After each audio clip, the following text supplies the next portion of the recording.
Before we speak out my wa. It's over to my wa. Aliya sana me wa. Na koma me pasta. Kama vile. Na koma me pasta. Alaka. Kama vile.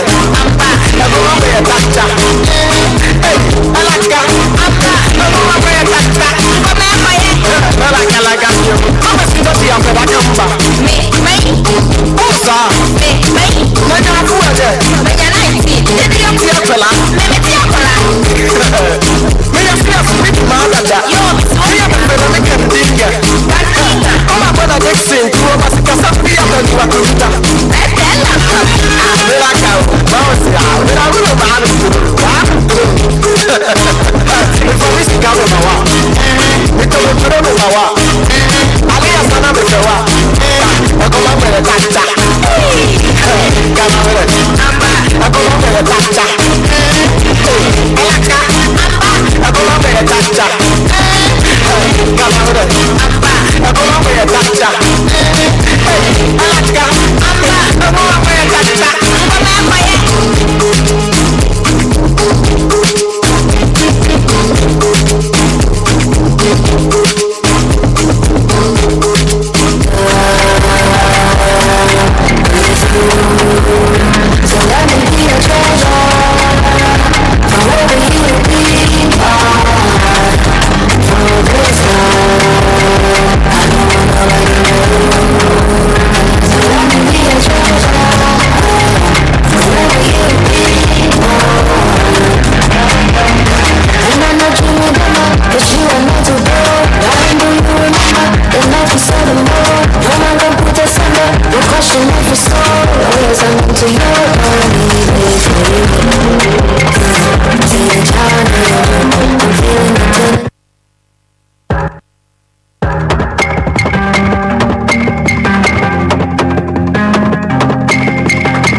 Premo ato Ghana man adeshaman memo bibiara aha zeba area ber akan kasiyebo wawukasa efri ezifiye ni meni studio doblo gono upper class school junction trustees abro sankaso no ewo na yede kasiyebo yede fia yedro somo ende area ber make out as okotri kobraman autopeti on my Ghana na ya aboabo no na osemufo wasondo kwanje mayazi babadanu ende ewia biri kasegbe za ebeti ebi ewomunyene de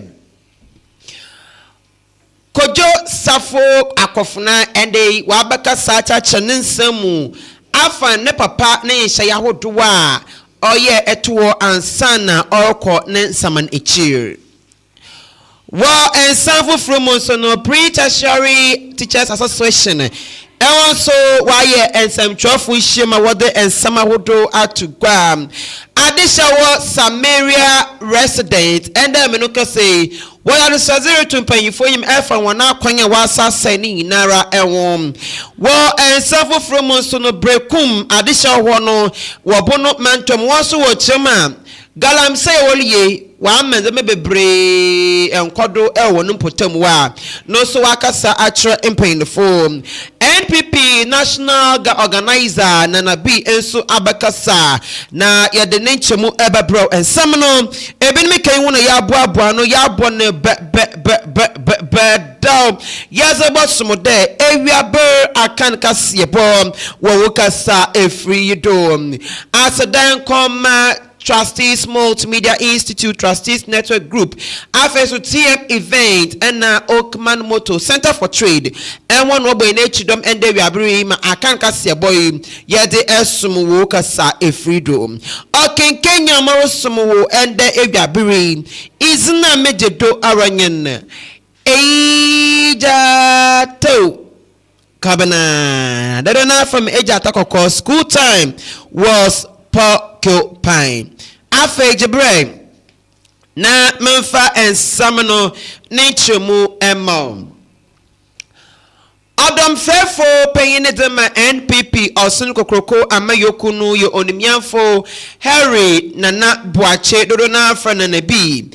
Ode adesadeka say akọ ama NPP Amayokunu someone papa one share na one ka won na wanyi isro ne hu enfo ni pedue ne mu na one ka won mo yakọ mes mabaya afe apeme bien na eduenu awotwe abaya ba boto no wobotum afa nkunyimdi abotir no na wode aboni tir na tumi ne ebekita won biam na webu oman ne pepepe fefefio edamo oman Ghana no odutugwa echem biam de se wodi sro ne hu wodi se wonu ma enya da afe apeme bien na eduenu awotwe abaya boto no wobotum wezi nkunyim enti wonyi sro fi mu na wonsanka won ego biam wo afe apeme bien na eduenu awotwe mu. As you rightly mentioned, yes, we are seeking to recapture power 2028. And this is a time we will need experienced minds, people who are bold, who are effective, who are fearless. Yes, we've had our own downfalls. We've also had some victories in the past. But this is a time you need that effective mix. And this is very important for the party. So today, yes, I began my nationwide tour and also expressing to the party executives my intention to contest to be the next national first vice chairman. And with the experience I've accumulated over 26 years of active party service, I think that as the next national vice chairman, I would use that experience to support the organization arm, to support the youth wing, to support the communication. I've also been a communicator. I've been communicating for the party for the past 23 years. I think that with the right approach, we can sell the party. Fortunately, we are done with our presidential prime, so we have a presidential candidate. So we have the person we are selling, and that is Dr. Muhammad Bawumia. So we intend to partner him effectively. So we intend to use our experience to recapture power come 2028. Yes, I mean, it comes with it. Reorganization comes with some of these internal problems, internal wranglings. It is part of the party. It is part of every party, and not only MPP. It's not unique to only MPP, NDC as well. So after that is the more reason why some of us advocated strongly for us to have our presidential elections, that is the primaries, done early, so that we can prosecute an effective campaign. And so far we've done it, and that is one of the main issues which tend to divide the party in different parts. So fortunately we are done with that. We are done with the polling station elections as well. We are done with almost about 90% of the constituency elections. Just this weekend we are having our regional elections. So I would say that the party is in that preparatory stage to come together so that we can wage an effective campaign to recapture power. And that is where we are. So after the regional elections, then we have the national elections in October.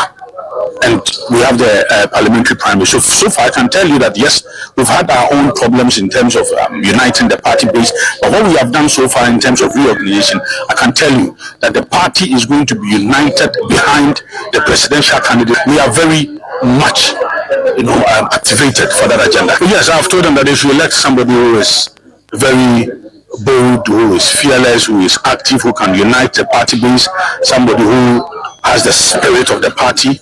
And I think that is the most important. We need people who can defend the party now, not when they are elected for. So I've told them that look, elect people who can really be the leaders to bring or to recapture power. Well, and some from no Pre-Tertiary Teachers Association of Ghana. Ye chantiawa ye can pre-tag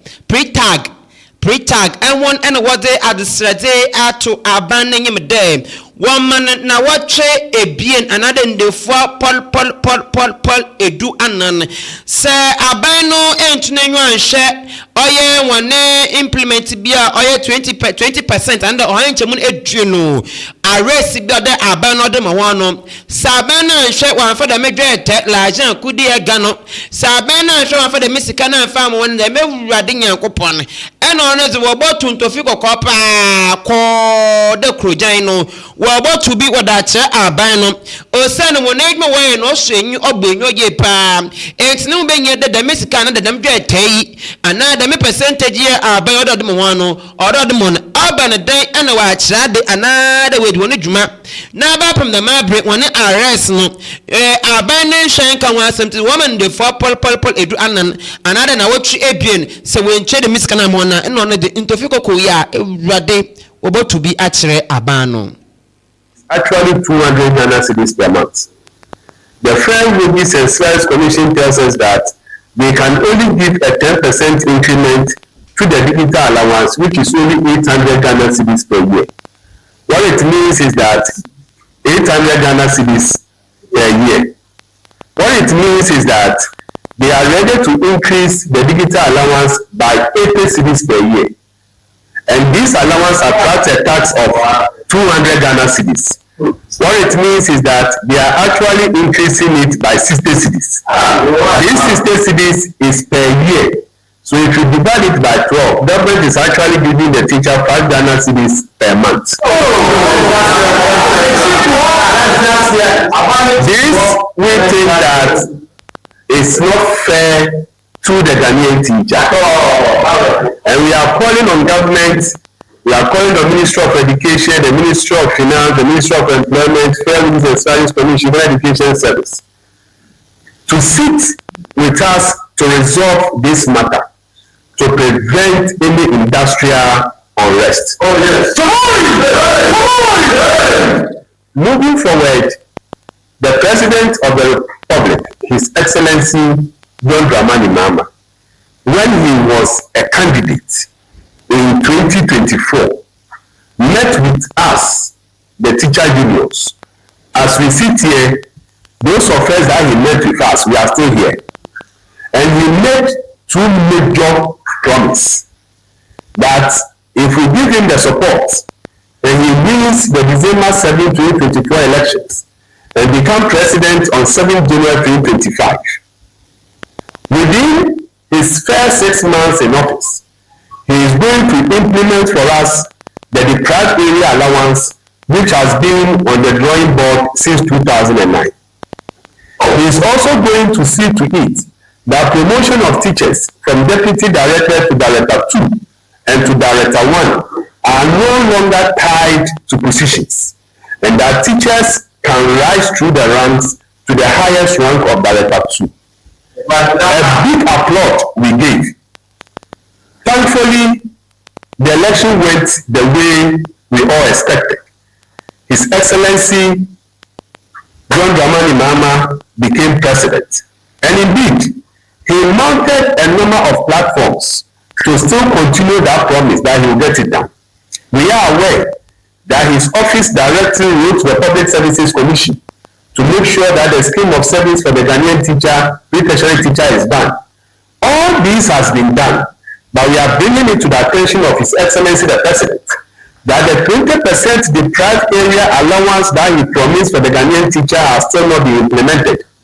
And today, we are even being told that it will not be implemented because the Fair Wages tells us that government is bringing a new thing they call Independent Emolument Commission. And the Independent Emolument Commission must do A, B, C, D. And because of that, government is not ready to give anybody any increment, neither introduce any new allowance. We think that it is a stab in the back. And we are calling on His Excellency the President that he sees to it that by the end of this month, August, the deprived area allowance is implemented, and the teachers that qualify to move from deputy director to director 2 and subsequently to director 1 is also implemented. If these things are not done, government should have itself to blame. We first gave the deadline of the end of July. The Ghana Education Service, the Federal Wages and Salaries Commission spoke and decided that we are holding on with our July ultimatum. But this August ultimatum, if what we want is not addressed. Abusia yɛtoa ensam no do wɔ ensam foforo mu sɛ amanfo bɛkaya ɔnkyɛre biara ɛna apostle Kojo Safo ɔkɔ ne nsamanekyi anado ofra ne tam ɛwɔ ne tenten mu na naso ɔka enkyine gui wɔ abra eziban esigado na ensɛm bɛyɛ kyerɛ ha ɛwɔ ɔman Ghana ha empome etutututu ɛkrom maame Sarah Josafo kane no na kɔyɛ embrɛhyɛ bedwuminism adehyɛ wɔ dɔme kwabenya abatum pɛhyɛ do ɛma no bɛkam ɛwɔ etri mu ɔkɔda yɛresabea na danwi ɛna neyi kɛnkyɛkyerɛnkyɛ ɛkɔdo ɛwɔ Kristo asafo research center ewo gomwa mpota na eyinu kwa do fafafia wuwie pe ene wo pagye mu bi so wode ba asante man otemu ebi so kwa do ankrampompo ne man to me heyada ebi so kwa do independence connection de eyi kro no ifunu kro na eyi bebre ifun ba kon eyi bebre ene okodo ewo oman Ghana ha na de mensem no tutututu ekwado mama me Sarah Ajosafo ehwe opepre wo me no na manfo kada enti nipa bempa na o hye ekira otumo tutu eturi wa abra enkofi wa ya homboa na wodwo papa akosha otwedua apo basaya do makopo okrosa yakopo nansa na da made yaba na manfo kan wo twene sra na abasa endai oye yewra Kojo Safo akofuna wa papa da bakasa en olchem dem ne papa abro ansa no bokọ nsamanekyi anada obefra ne tam e wotintim no oka nsam bi edototo na olchem dem ono no ne nsam orika ne yina no owoda wozido waterman papa pep na woye me bibia etumtoto na akwando ena olchem dem ne papa ne ni swade wo koyen de obohwe na ne nemba no wobotum atwe akra eda ma tweduampon basayadom okrosa onyankopon na daachi bi dem bende oniwe okopo emu osoro anyime mu eje Abraham ne kukumu a wetumenye bebi na odinitir ato na yewura Kojo Safo akofuna bekasa na ochemu dem the main nyamorukori na no chede na gasa humonye no ho eti oye adare papa kan the evangelism de one year na fonche akra emma onyankopon mesmo be daachi okopo osoro anyime mu eje Abraham ne kukuma we baby papa ordinate ato Papa Ija a lot of instructions on how he wants things to be handled. Okay. And he find instructions now signed to it. He said, do not change the message. You can send staff of authority. Allowed in the criminal. It is inscribed there. Say, I did anyone who must send you make some video or you so Christopher, the very first basis of the church is it's a church. And the first thing is to make sure that you make me develop a modern way of evangelism. People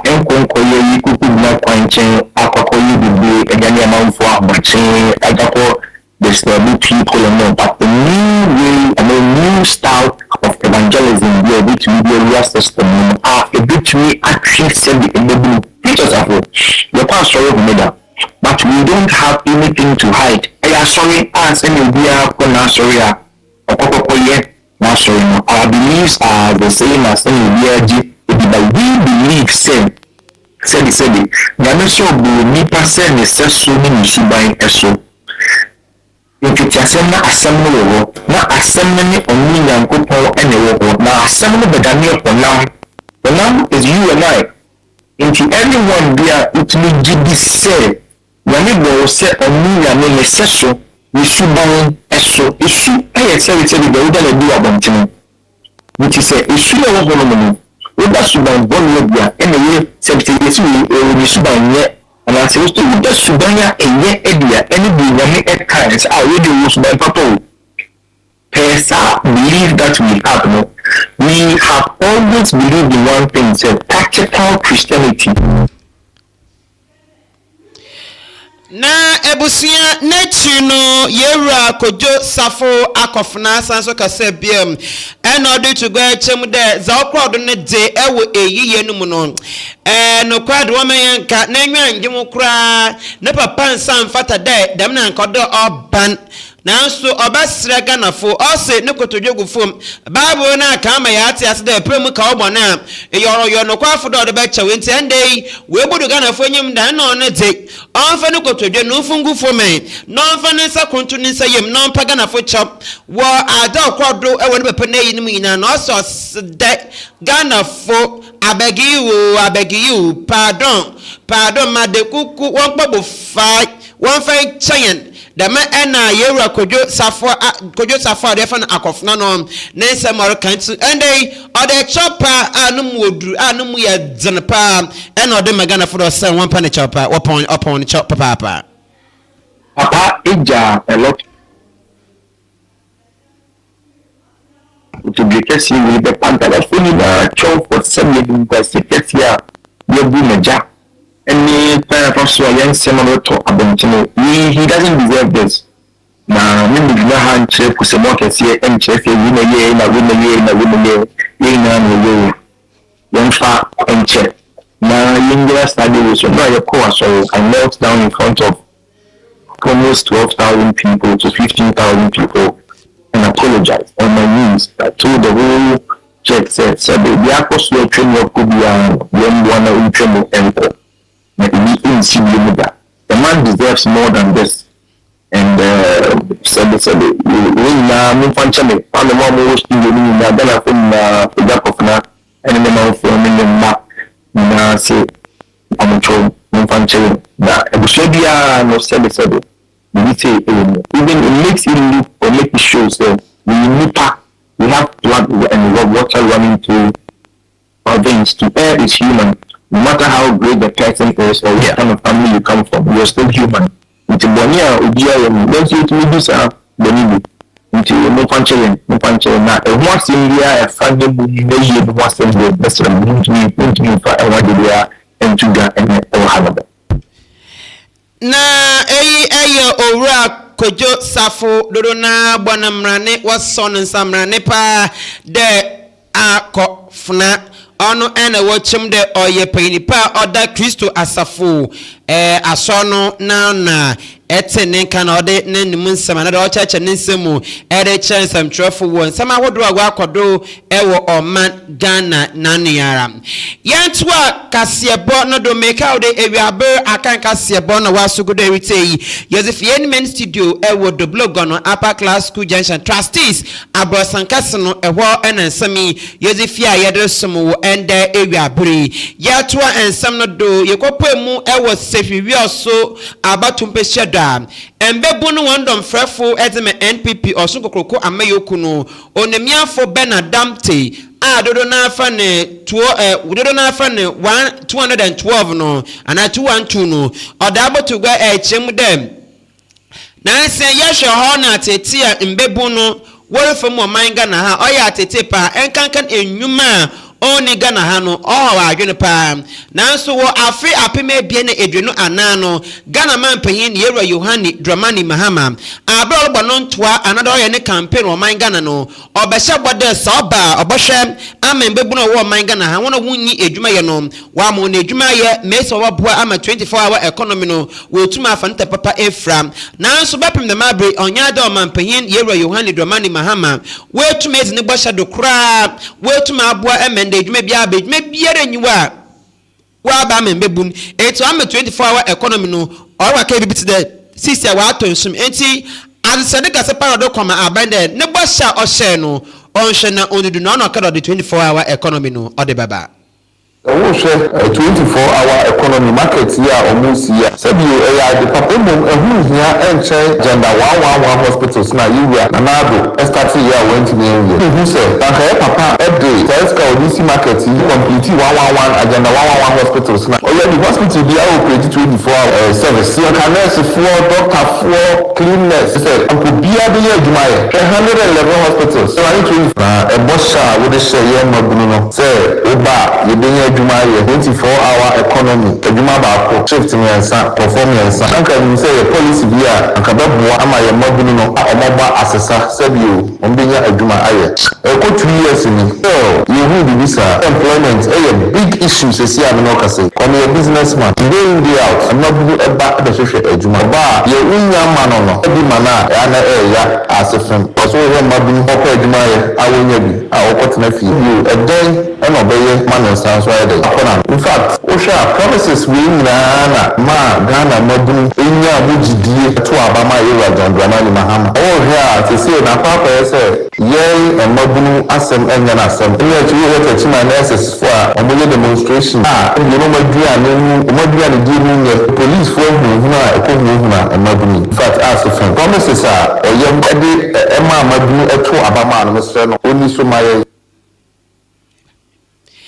Na nechi no owura Bernard Damte sanso kasa en order to go chem day say share agenda wine aha agenda 111 e wa be ya aban no awedi kan meche omanpanyin da na nado dan kokufado na pendo de be ya anka no be ye pa da omanpanyin Yera Yohane Dramani Mahama obaba abotiedo nanso wo be iwe nwu no wa wona de obandamam Ombwa intanka obanda mi dey ya a nurse for a doctor for laboratory for cleanness na che de ejuma papa nanso ogwa ka bit de abani eyi nanwa ono pobobo ma ejuma onyi Ghana ha no kwapo no do ato na yenye nnwuma ho do enti osre aban no bo hye no osi ondido papa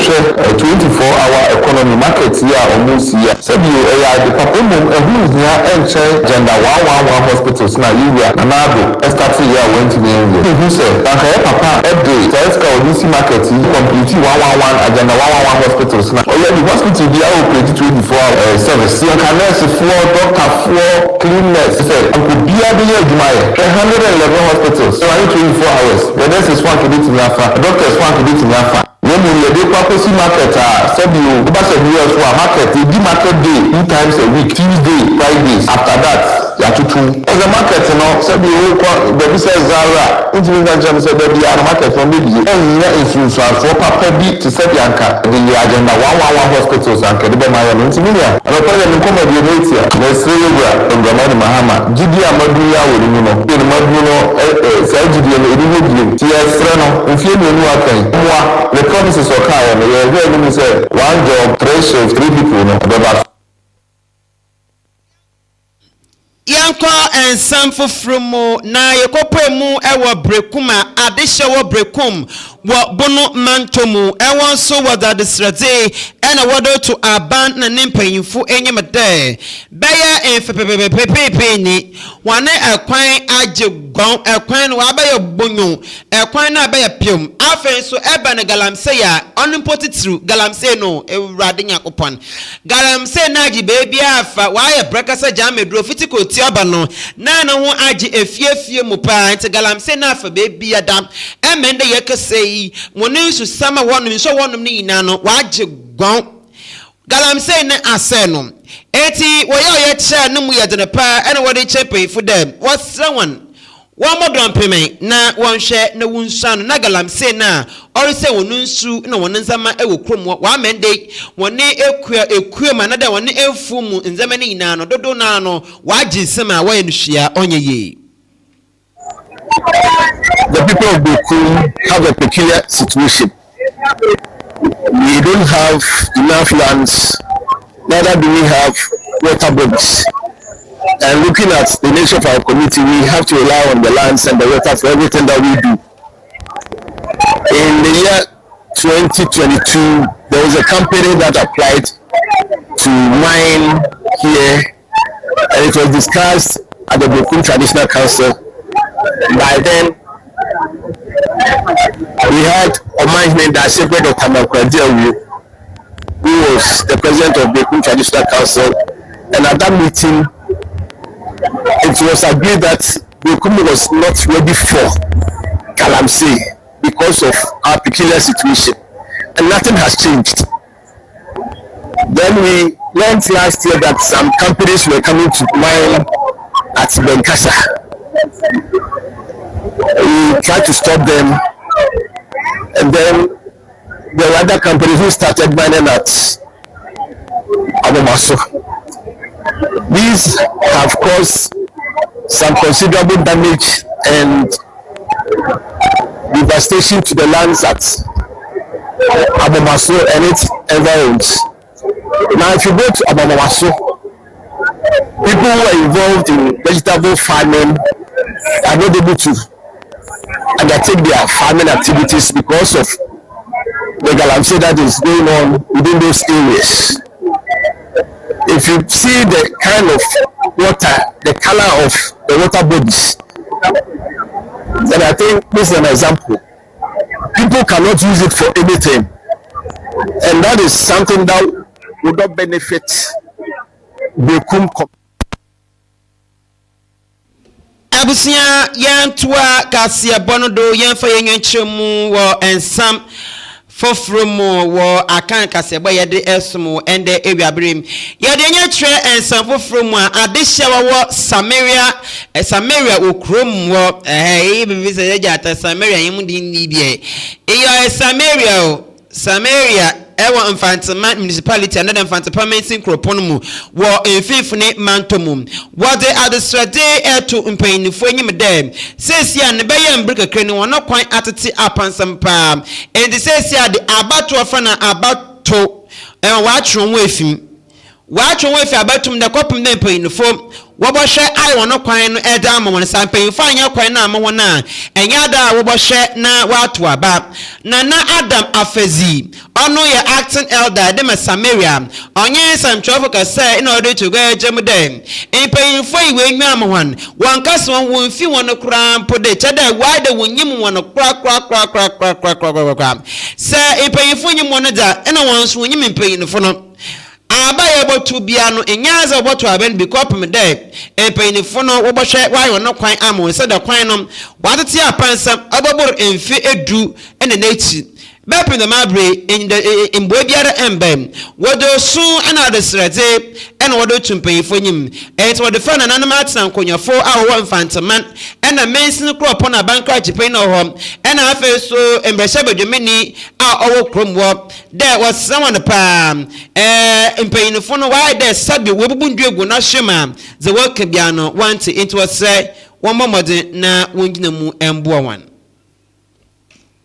kwani dan oya asim ohia pa so bi kana yanto abama ne nado ndo kwani mahato iyo hina botoma ama onto oyaye apani ndo na he mo ya ato aba nje botuma ya man wa na so dia obi ni bia so no obabade oya kwani yanto abama iyo hina boto aba pa kuna because I don't hear happen you think no on ya sisi yoba Muhammad, you told them no Marco, tell who knows Sanfoka. But man, the Sabi. Some of them, both you couldn't mank a single I am a single. Do you that if you are your cook, Kwanda, near both me and Anna, a Tamani in Panadi, 1 year of baby on one hand. Therefore, I do Baha, and the chance, no money, my main points were on my hand. Oh, I had my week in Punduna.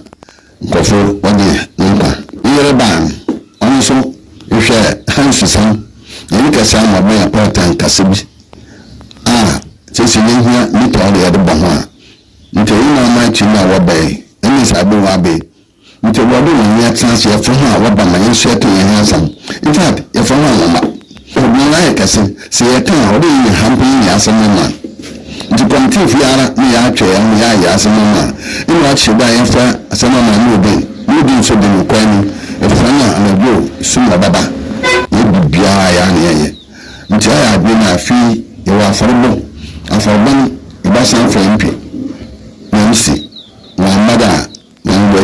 ahyɛ koraa nti so what's me kana me kasa da ne kan for one no one mo ha adam consistent na ayɛ no so yamfe owie n'ekyi no ɔsanso kasa biom de emprempen yɛ edurumi a ɔyɛ dry season nsunto sesia no be yɛ eduru no de nanu yɛ napa na mfuturo huntuma fantness huntuma olukun wana papa baby owa no chede ende obidi mfuturo no aye makeups ugoribio na no obo odbo nanim dan wedding be we no krampo de mfuturo bia wode makeups wenanim if wed na asna reba o chane de kotu galamse wo mfuturo poto de ni na ende ekwan na onye niti no anam do madame howi aba enti na oda de saze eto mpanyimfo enim enti wasema mpanyimfo hwe na wo me yakwan na ma wo owie no so de tu gwa na ochemu dem weyia oye enso oboboa emo ne dada masetena etuma akoye andama menimpa na abrabom ye dono oyade wonya bi bebi so sabi obotu won ball egu eno peyade ye kan ema yetase ye kan oye sanitation wasemi ebia ni enti was ramping form wonto wenwa na wombobo won hinam si asamiri asrohama the problems are here wana dosu but sisi an nyananke ye hia kasia pa ya kwan ana yowobi ni person kana me abuma mpemfo no amabahwe na amuso ya asena amutumi ye man so dem da baba pay wa kan pepepe ya kwan na yesu sab no ha mutisi pa ya kwan ni nsu because pipe da hali ya kitenkete kwa ya kwa kwa ko nfi na hina katapta bi tizan sun ko de do ba ma bo wi kwa ni yesu bo wa na tin pipe namba nfinye ya pa nde mpuntu aye pene wo hana